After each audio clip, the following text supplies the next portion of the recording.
After the comedian android punched Lucifer in his face, he grabbed him by his neck and he spoke and said, "Now I'm gonna absorb you and your powers." Then all of a sudden, Lucifer's whole body turned purple, and the comedian android started absorbing Lucifer and his powers into a giant purple energy ball. And after the giant purple energy ball disappeared, and the comedian android absorbed Lucifer, he spoke and said, "Now it's time to go get the last two." Then he teleported away in the sky. Now back at Princess' house, as soon as I walked in the door, Princess was standing at the door waiting on me, and she said, "Marcus, what took you so long?" And I said, "Princess, as soon as I got to the grocery store, two guys walk in and try to rob us." And she hugged me and said, "Are you okay?" And I spoke and said, "I'm fine. The police came by there and stopped them just in time." Then Princess looked up at me and she spoke and said, "So Marcus, did you get the groceries from the corner store?" Then I looked to the left and I said, "Yes.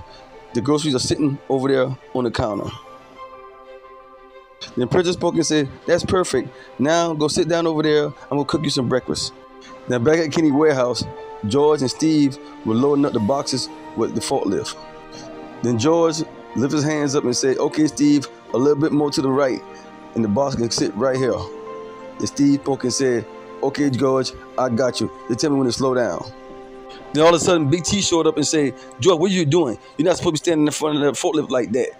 Get down before Steve run you over with that forklift."